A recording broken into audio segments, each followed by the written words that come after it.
Good morning mtazamaji wangu. My name is PST Maombi. Welcome again in the mighty name of Jesus this morning. Leo nakuja kufunza kwa nini wanawake wengi wakati ndoa inavunjika hawaolewi, na kwa nini wanapata wanaume wengi wanawatumia wakiwaahidi hawatawaoa na mwisho wanakuta hawajaweza kufaulu kuelewa na wale wanaume ambao waliwaahidi watawaoa. Hii ndio sababu, na nitaongea 2-3 ambazo zinazuia wanawake ambao ndoa zao zinavunjika, hata kama mwanamume wake alikuwa anamtesa, hata kama mwanamume wake ndiye alikuwa na makosa, unakosa kuolewa tena na unabaki single. Moja yake ni ya kwamba wakati watu wengi wametoka kwa ndoa zao, kuna wanawake ambao wanapeleka wazee wao kwa fida.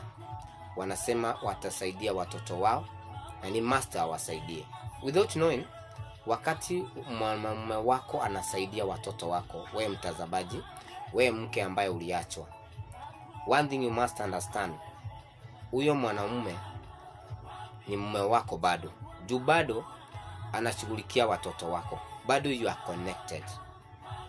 Na hiyo ni moja yake inafanya watu wengi wasiolewe, because ukiuliza wanaume wengi ambao nimekuwa nao karibu nao na kuongea na hii na ile ingine, wanasema wakati wanalala na mwanamke ambaye anasaidiwa na mume wake, huwa anasikia ni kama analala na mke wa wenyewe.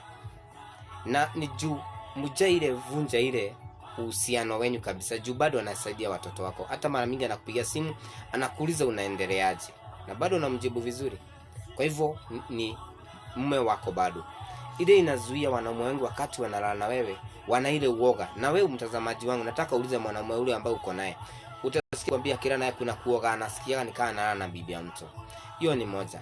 Ya pili, wakati unaachwa kwa ndoa yako, wake wengi huwa wanasema wanaume wote ni maumbwa, without knowing you are cursing your life, na unasema utaiolewa. Hiyo ni nyingine inazuia usiolewe, because ulijilani na mdomo wako na ukafunga mlango wa kuolewa, kusema hutaiolewa na uwezi taka hata wanaume wote ni maumbwa. Ukalaani mpaka wanaume ukawaita wote ni maumbwa. That's why wale wanaume wengi unapatana nao wanakutumia wakienda. Kitu kingine ya tatu ni wakati unaachwa kwa ndoa, badala urudi kwa magoti uombe Mungu akupe mke, what you do, unaanza kujichanganya na wanaume wengi without knowing. Unachukua spirit ya kila mtu inaingia ndani yako. Wakati unalala na mwanamume mmoja, unastahili kujua maroho za watu wote ameshalala na wao huwa zinaingia ndani yako, jua huwa mnakuwa mwili mmoja. Kwa hivyo unakuta unaingiwa na maroho mingi sana za ulimwengu wa kimapepo, yanafanya usipendeke, yanafanya usisimamishe hata ndoa nyingine ukitaka. Kwa hivyo what I can tell you advice today, wakati unaachwa na ndoa na unajua ndoa imevunjika, if you want to get married to another person, juu utabaki single, labda mwenzako ali move on, first priority, wacha kusaidia watoto wako. Hiyo ni moja. Ukat that code kabisa, uache kabisa.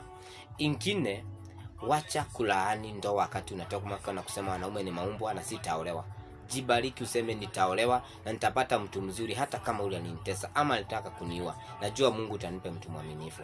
Ingine, wacha kulala na wanaume wengi wakati umetoka kwa ndoa, unajiachilia, kila mtu anakutumia, unakuwa kama mtu wa kulala na kila mtu.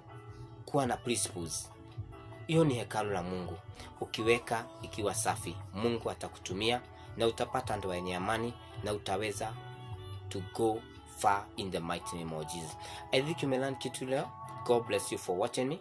Mungu akutende mema. Wewe ndoa yako iliyovunjika, Mungu akurejeshe, because our God is a faithful God. Have a blessed day with miracles and wonders. Thank you for watching me.